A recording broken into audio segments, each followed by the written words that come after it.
जा रही है। सिर्फ माननीय सुधांशु त्रिवेदी जी आपकी बात रिकॉर्ड पे जा रही है। जिस प्रकार की लोगों ने बढ़ चढ़कर सहभागिता की, यह लोकतंत्र के लिए एक बहुत सुखद संयोग रहा। अगर जम्मू और उधमपुर में 68 और 72% वोटिंग हुई, तो ये भी देखने को मिला कि कश्मीर घाटी में अनंतनाग में 53% और बारामूला में 59% पोलिंग हुई, जो आज तक कभी भी इतनी पोलिंग चुनावों में सहभागिता नहीं रही थी। लोकतंत्र के इस पर्व की, इस अवसर को निश्चित रूप से हमें अप्रिशिएट करना चाहिए। यद्यपि हमारे विरोधी कुछ अधिक उत्साह और उच्छृंखलता में दिखाई पड़ते हैं, परंतु इन चुनावों में हमारी सरकार की स्वीकार्यता और विस्तार एक नए आयाम तक पहुंचा है। पहली बार हमने उड़ीसा में स्पष्ट बहुमत के साथ अपनी सरकार बनाई है और हमारे विरोधी शायद भूल ही गए कि श्री नवीन पटनायक जी से पहले वहां कभी कांग्रेस का मुख्यमंत्री हुआ करता था। अंतिम मुख्यमंत्री गिरधर गोमांग जी थे, जो कांग्रेस के थे, और ऐसा प्रतीत होता है कि उनको अब वो विषय विस्मृत हो गया है, यानी उन्होंने मान लिया कि वो उड़ीसा में अब सत्ता की लड़ाई में ही नहीं है। दूसरा विषय इस चुनावों के संदर्भ में दक्षिण भारत का विषय आया था। महोदय, मैं बताना चाहता हूं कि हमारे विरोधी और विशेषकर कांग्रेस पार्टी इस विषय को बहुत उठाते थे कि दक्षिण भारत में उनका बहुत प्रभाव है। तो मैं बताना चाहता हूं, प्रधानमंत्री श्री नरेंद्र मोदी जी के नेतृत्व में हमारे गठबंधन ने और भारतीय जनता पार्टी ने दक्षिण भारत में भी कांग्रेस से अधिक वोट प्राप्त करके दिखाए। तेलंगाना में हमारे 8 सीटें ही नहीं है, हमारा मत प्रतिशत 35% है। कर्नाटक में हमारा मत प्रतिशत 45% है। केरल में हमारी 1 सीट आई है, मगर 17% मत है। और सभापति महोदय, मैं आपके माध्यम से पूरे देश का ध्यान आकर्षित करना चाहता हूं कि तमिलनाडु में कांग्रेस को 10.25% वोट मिला है और भारतीय जनता पार्टी को 11.5% वोट मिला है। यानी तमिलनाडु में भी हमने पहली बार 2.5 अंक में मत प्रतिशत प्राप्त किया है और कांग्रेस से अधिक वोट प्राप्त करने में सफलता हासिल की है।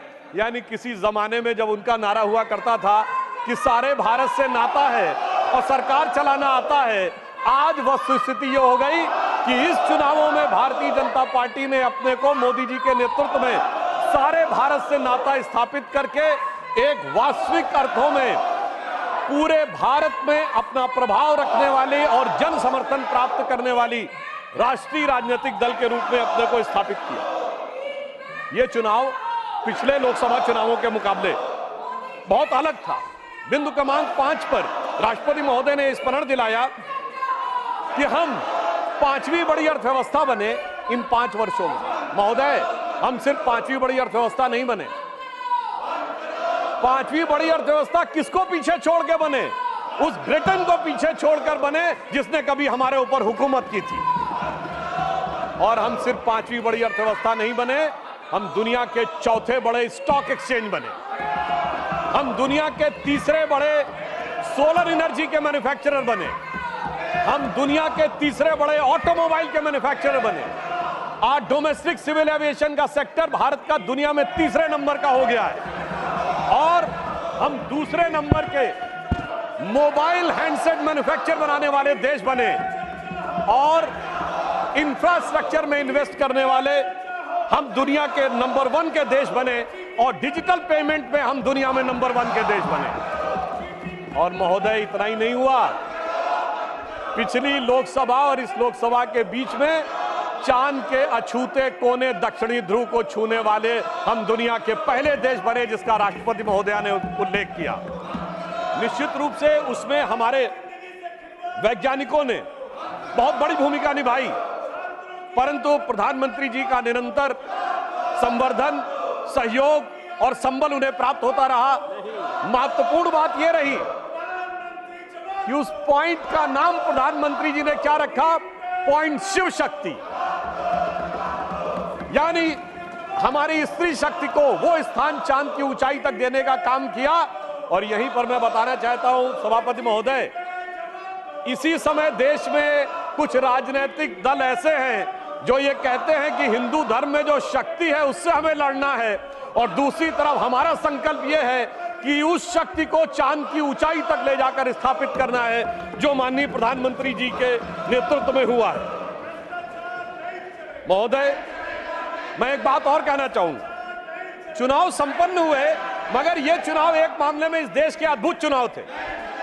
सामान्यतः चुनाव होते हैं, चुनाव परिणाम के दिन एक पार्टी के कार्यालय में मिठाई बंटती है, धूम धड़ाका होता है, दिवाली होती है, और दूसरे की जगह गलियारे खाली नजर आते हैं। मगर ये चुनाव एक ऐसे चुनाव थे महोदय जहां दोनों जगह मिठाई बंट रही थी, दोनों जगह पटाखे छूट रहे थे, भाजपा कार्यालय में भी और कांग्रेस कार्यालय में भी। ऐसा क्यों हो रहा था? हमें तो स्पष्ट बहुमत मिला, लगातार तीसरी बार सरकार बनाई, मगर वहां पर तालियां क्यों बज रही थी? महोदय, मैं याद दिलाना चाहता हूं, जो थर्ड अटेम्प्ट में 3 डिजिट की संख्या नहीं प्राप्त कर पाए, चुनाव के बाद उनके चेहरे की चमक देखिए, उनकी आवाज की खनक देखिए, उनके जलवे में धमक देखिए।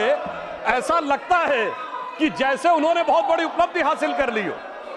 उसका कारण यह है महोदय कि एक बच्चा होता है जो टॉपर होता है, जिसे डिस्टिंक्शन मार्क्स मिलने थे, वो फर्स्ट डिवीजन मार्क्स पाए तो उसके चेहरे पे वो खुशी नहीं होती है, और धड़ाधड़ फेल होने वाला बच्चा ग्रेस मार्क्स पा के अगर थर्ड डिवीजन पास हो जाए तो उसके चेहरे पे बहुत खुशी होती है। मैं ये भी बताना चाहता हूं महोदय, एक जो हमारे कांग्रेस के साथियों में बहुत उत्साह और उल्लास नजर आ रहा है, तो मैं एक अपना अनुभव बताना चाहता हूं। हमारे जनरेशन के जो लोग हैं उन्हें याद होगा कि उस जमाने में जब परीक्षा का परिणाम आता था तो सिर्फ डिवीजन पता लगती थी, फर्स्ट डिवीजन एक, रोमन में सेकंड डिवीजन और थर्ड डिवीजन।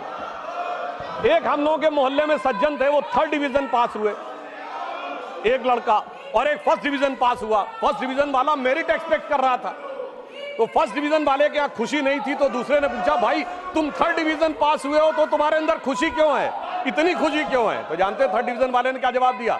साहब, ये तो फर्स्ट डिवीजन आए ना, एक, हमारे तो 3 हैं, फर्स्ट डिवीजन विद 2 बॉडीगार्ड।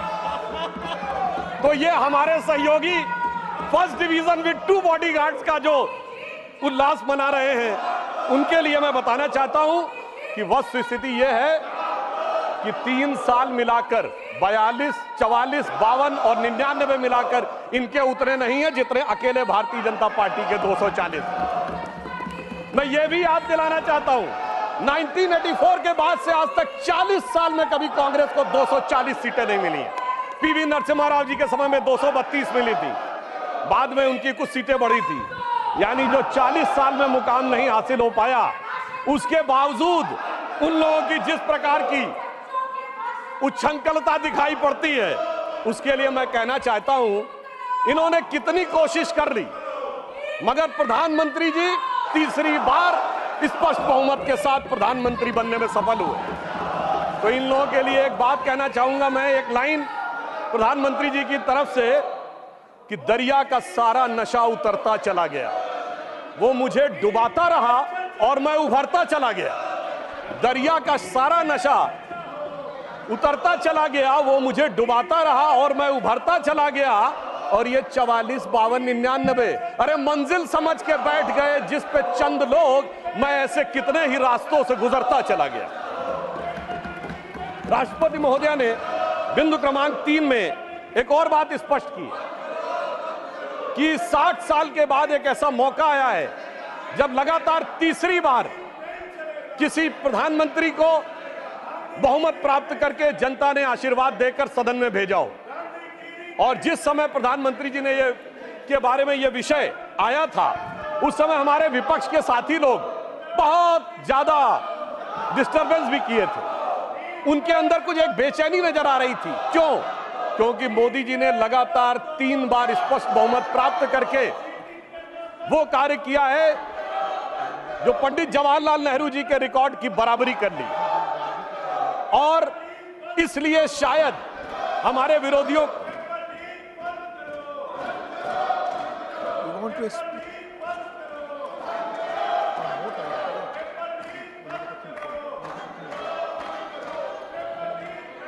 माननीय सुधांशु जी, माननीय एचडी देवगौड़ा जी, एक्स प्राइम मिनिस्टर कुछ बोलना चाहते हैं, अगर आप समय उन्हें बीच में दे सकते हैं। जी जी honourable HD Deve Gowda.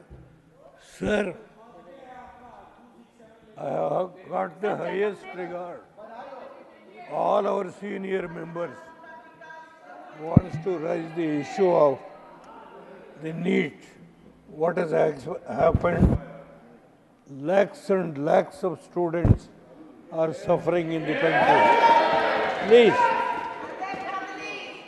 I have no objection. But the point is, the government has already taken the decision and order for a CBI inquiry. The inquiry has not been completed. In 3 states, they have arrested the people who are responsible for this type of damage. Sir, please, sir, I am sitting in this house. I don't want to take sides. But so far as the NEET examination is concerned, what has happened? Yes, I do agree. You can't fix the responsibility because there are thousands of examiners in the whole country. Is it so easy to fix the responsibility on an individual?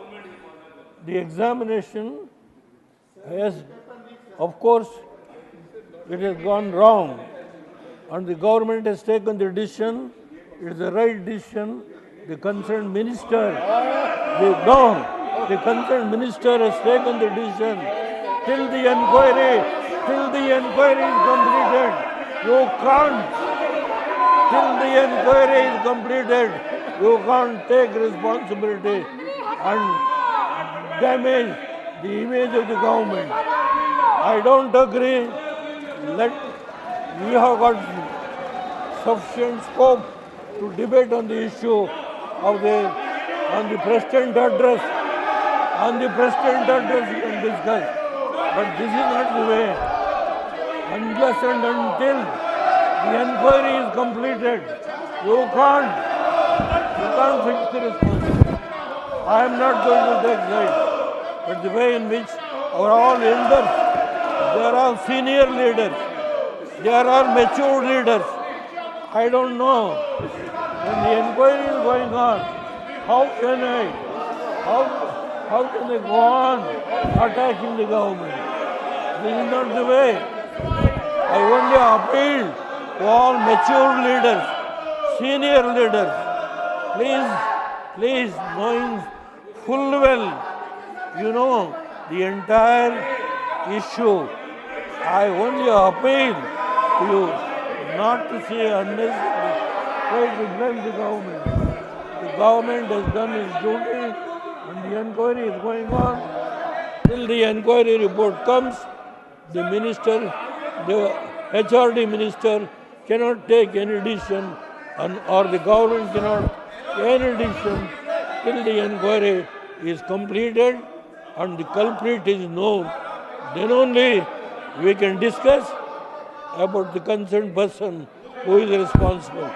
I make an appeal to all these members to see that let the house go smoothly. That's all, sir, what I can appeal.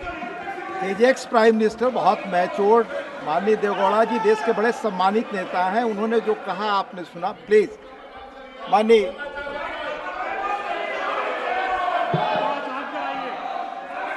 Sudhanshu ji, please continue your speech.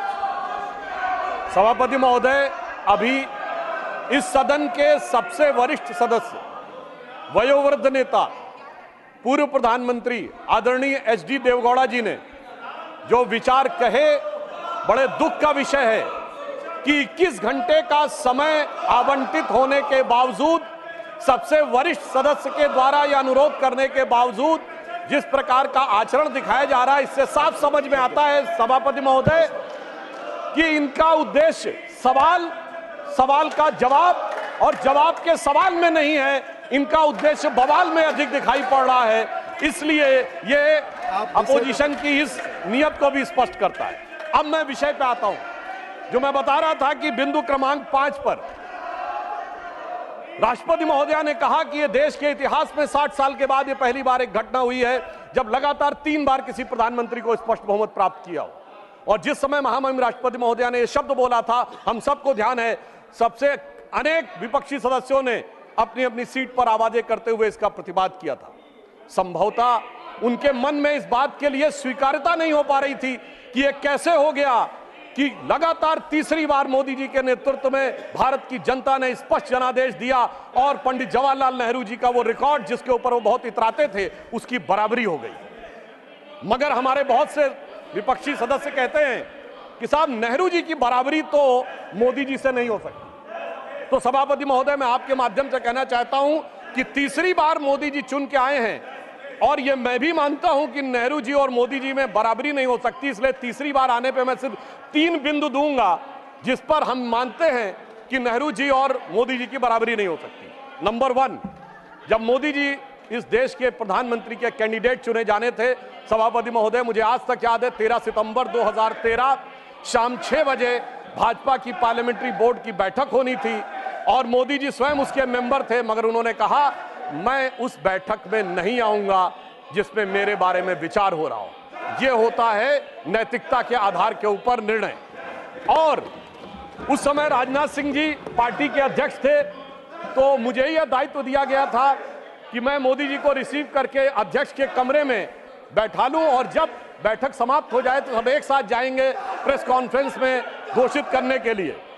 और महोदय, पूरा parliamentary board एक मत था, सारे कार्यकर्ता एक मत थे और पूरा देश एक मत था और तब प्रधानमंत्री के कैंडिडेट मोदी जी घोषित हुए।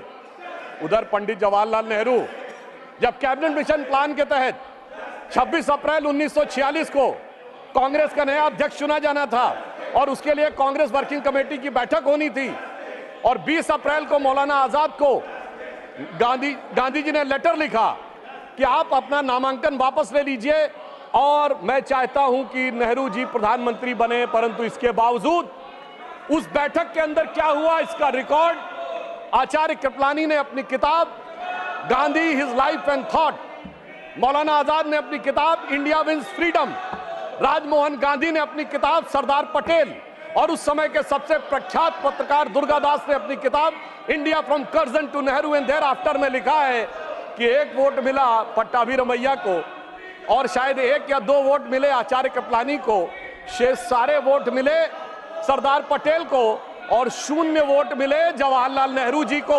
वाकई कैसे तुलना हो सकती है? सर्वसम्मति से प्रधानमंत्री के कैंडिडेट बनने वाले मोदी जी और 0 वोट पाकर प्रधानमंत्री के कैंडिडेट बनने वाले सरदार हमारे नेहरू जी। एक वो नेता जिसको पूरे देश ने नेता माना, एक वो नेता जिसको उसकी पार्टी में किसी ने नेता नहीं माना।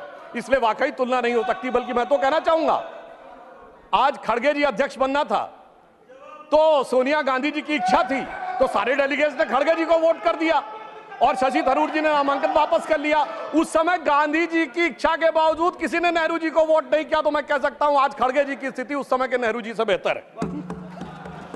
अब मैं दूसरा बिंदु कहना चाहता हूं कि इसमें वाकई प्रधानमंत्री श्री नरेंद्र मोदी जी और खड़गे जी में तुलना नहीं हो सकती। देखिए, नेहरू जी ने के विषय में प्रख्यात शायर मजरूह सुल्तानपुरी ने एक आर्टिकल लिख दिया था कि उनकी कार्यशैली में हिटलर की झलक दिखती है और उसके बाद सभापति महोदय 2 साल जेल में रहे थे। और यहां मोदी जी के समय में हिटलर की मौत, मोदी जी की मृत्यु की कामना और कब्र खुदेगी जैसी बात कहने वाले लोग तो छोड़िए, जिन्होंने बोटी बोटी की बात कही थी वो सम्मानित सदस्य होकर अगले सदन में आ गए और इसके बावजूद किसी पे कोई कार्रवाई नहीं हो रही है। तो मैं मानता हूं कोई तुलना नहीं है मोदी जी और नेहरू जी की। दोनों की अप्रोच में जमीन आसमान का अंतर है। और एक मैं बात और कहना चाहता हूं, हमारे तीसरा बिंदु, हमारे प्रधानमंत्री श्री नरेंद्र मोदी जी को कितने देशों ने अपना सर्वोच्च नागरिक सम्मान दिया है। इसमें Bhutan, France, Papua New Guinea, Fiji, रूस और मालदीव। और मेरे विरोधी विशेष रूप से सुने, इसके अतिरिक्त तमाम मुस्लिम देश, Egypt, Saudi Arabia, United Arab अमीरात, बहरीन, अफगानिस्तान और विशेषकर ध्यान दें फिलिस्तीन, इतने देशों ने अपना सर्वोच्च नागरिक सम्मान प्रधानमंत्री श्री नरेंद्र मोदी जी को दिया, जो भारत के इतिहास में किसी मंत्री को नहीं मिला। और प्रधानमंत्री जी ने किसको सर्वोच्च सम्मान दिया? हमने भारत के, हमारी सरकार ने और सरकार की बनाई समिति ने सिर्फ हमारे नेताओं स्वर्गीय अटल बिहारी वाजपेयी जी और आदरणीय लाल कृष्ण आडवाणी जी को ही भारत का सर्वोच्च नागरिक सम्मान नहीं दिया, हमने कांग्रेस के भी नेताओं को सम्मान दिया। कांग्रेस के 3 बड़े नेताओं को भारत रत्न मिला। मदन मोहन मालवीय जी को हमारी सरकार में भारत रत्न मिला, प्रणब मुखर्जी जी को हमारी सरकार में भारत रत्न मिला, पीवी नरसिम्हा राव जी को हमारी सरकार में भारत रत्न मिला, हमारी पार्टी के नहीं थे परंतु कर्पूरी ठाकुर जी को भारत रत्न मिला, और कांग्रेस के नेता एससी जमीर और तरुण गोगोई जी को पद्म अवार्ड मिला। दूसरी तरफ नेहरू जी ने क्या किया? न किसी से अवार्ड मिला। अरे भाई, दूसरी पार्टी छोड़िए, अपनी पार्टी के सरदार पटेल और बाबा साहब अंबेडकर को भी नहीं दिया, उन्होंने अपनी सरकार से खुद को भारत रत्न ले लिया। यानी एक मोदी जी जिन्होंने सबको भारत रत्न दिया और एक उनकी सरकार जिसमें खुद को भारत रत्न मिल गया। तो मैं मानता हूं कि इन तीनों बिंदुओं पर नेहरू जी और मोदी जी में कोई तुलना नहीं है। इसलिए मैं कह सकता हूं कि मोदी जी नेहरू जी की तुलना में एक अतुलनीय प्रधानमंत्री हैं और उन्होंने यह अतुलनीय उपलब्धि हासिल की। और एक बात और कहूंगा अंत में, वाकई दोनों में बराबरी नहीं है। हम लोग बचपन में एक बड़ा गीत था जो हमारी पीढ़ी और हमसे पहले वाली पीढ़ी ने जरूर अवश्य सुना होगा कि दे दी हमें आजादी बिना खड़क बिना ढाल। उसमें एक लाइन थी कि फूलों की सेज छोड़ के दौड़े जवाहरलाल, वो तो फूलों की सेज पे थे, और हमारे प्रधानमंत्री जी चाय की केतली लेके प्लेटफॉर्म पे दौड़े नरेंद्र लाल। दोनों में जमीन आसमान का अंतर था। वो जवाहरात के लाल थे और नरेंद्र मोदी जी गुदड़ी के लाल थे। वो हीरे जवाहरात के बीच में उनका बचपन गुजरा और इन्होंने गुदड़ी के लाल ने निकलकर आज भारत माता का भाल जिस ऊंचाई तक पहुंचाया है, उसके लिए सारा देश उन पर गर्व करता है। अब मैं पिछली बात को छोड़कर इस पे आता हूं कि इस तीसरे टर्म में हमारी सरकार किस प्रकार की बातों पर विचार करने की तरफ ध्यान दे रही है। राष्ट्रपति महोदया ने अपने बिंदु क्रमांक 5 में इस विषय का उल्लेख किया है, रिफॉर्म, परफॉर्म और ट्रांसफॉर्म। आने वाले समय में सबसे बड़ी चुनौती हमारे सामने आने वाली है, वो है एनर्जी, और एनर्जी में ग्रीन एनर्जी। हमारी सरकार ने, प्रधानमंत्री श्री नरेंद्र मोदी जी ने इस विषय को बहुत पहले से ध्यान कर इस बात को समझ लिया कि आने वाला एरा ग्रीन एरा है। और याद करिए कि हमारी सरकार ने आने के बाद सबसे पहले क्या किया था, एलईडी बल्ब देने शुरू किए थे। अब तक 37 करोड़ एलईडी बल्ब डिस्ट्रीब्यूट किए जा चुके हैं, जो अमेरिका की कुल आबादी से अधिक है। उस समय हमारा अधिकतम पावर कंजम्पशन 50% से अधिक कोयले से होता था। अगर हम विकसित राष्ट्र बनना चाहते थे और केवल कोयले से कंजम्पशन करते तो भारी मात्रा में कार्बन डिपोजिशन होता। ग्रीन एनर्जी का टारगेट जो हमारी सरकार ने रखा, प्रधानमंत्री जी के नेतृत्व में यह टारगेट रखा गया कि 2030 तक भारत की इंस्टॉल्ड कैपेसिटी पावर जनरेशन का 40% क्लीन एनर्जी से होगा। और हमेशा सरकारों में देर में होता है कार्य, मगर महोदय मैं बताना चाहता हूं, पहली बार भारत के इतिहास में वो 40% install capacity by clean energy का टारगेट 8 साल पहले 2022 में अचीव कर लिया गया। और अब 2030 के लिए रिवाइज टारगेट 50% क्लीन एनर्जी का हो गया है। यह दर्शाता है कि हमने कितना महत्वपूर्ण छलांग लगाई है। इसीलिए हम तीसरे नंबर की देश बन गए हैं सोलर एनर्जी के संदर्भ में। 2014 में जहां सोलर एनर्जी 2.6 गीगावाट थी, वहीं 2023 में 66.7 गीगावाट हो गई है। और इतना ही नहीं, अब प्रधानमंत्री जी ने जो एक प्रधानमंत्री सूर्य घर योजना शुरू की, जिसका उल्लेख राष्ट्रपति महोदया के अभिभाषण में है, मैं बताना चाहता हूं, लोगों के घर पे सोलर रूफटॉप्स लगेंगे और मुफ्त की बिजली प्राप्त हो रही है। और मुफ्त की बिजली के साथ साथ जो इलेक्ट्रिक स्कूटर या इलेक्ट्रिक कार चलाएंगे उनका चार्जिंग भी मुफ्त की हो जाएगी। सोचिए कि एक ऐसी योजना जिसमें किसी भी प्रकार का पर्यावरण पर आक्षेप नहीं आ रहा है, पर्यावरण के ऊपर कोई प्रभाव नहीं पड़ रहा है, मुफ्त की ऊर्जा मिल रही है, और वो भी सरकारी खजाने पर बगैर कोई बोझ डाले। जो लोग मुफ्त की बात करते थे, अगर देखा जाए तो प्रधानमंत्री जी ने ईमानदारी से एक ऐसी योजना के माध्यम से देश के करोड़ लोगों को मुफ्त बिजली देने का प्रयास किया है, जो अपने आप में अद्भुत और अलग है। और आगे भी हम भविष्य में हाइड्रोजन एनर्जी मिशन की तरफ आगे बढ़ रहे हैं। राष्ट्रपति महोदया ने उल्लेख किया कि स्टार्टअप के मामले में हम दुनिया के तीसरे बड़े इकोसिस्टम बन गए। मगर हम तीसरे बड़े इकोसिस्टम से संख्या के आधार पर नहीं बने। जब हमारी सरकार नहीं थी कुछ 100 स्टार्टअप थे, आज 1 लाख से ऊपर स्टार्टअप है। सभापति महोदय, 1 लाख की संख्या महत्वपूर्ण नहीं है। 675 जिलों में से 600 जिलों में स्टार्टअप काम कर रहे हैं। ये हमारी सरकार की महत्वपूर्ण उपलब्धि है। केवल स्टार्टअप का मतलब दिल्ली, मुंबई, बेंगलोर, हैदराबाद ये नहीं है। 675 में 600 जिलों में स्टार्टअप काम कर रहे हैं। और डोमेस्टिक फ्लाइट्स के मामले में हम तीसरे बड़े सिविल एविएशन सेक्टर हो गए हैं। राष्ट्रपति महोदय ने इस बात का उल्लेख किया कि 2014 में 209 हवाई मार्ग थे और अब 905 हवाई मार्ग हो गए हैं। अब लगभग हर राज्य में एक एयरपोर्ट जरूर है।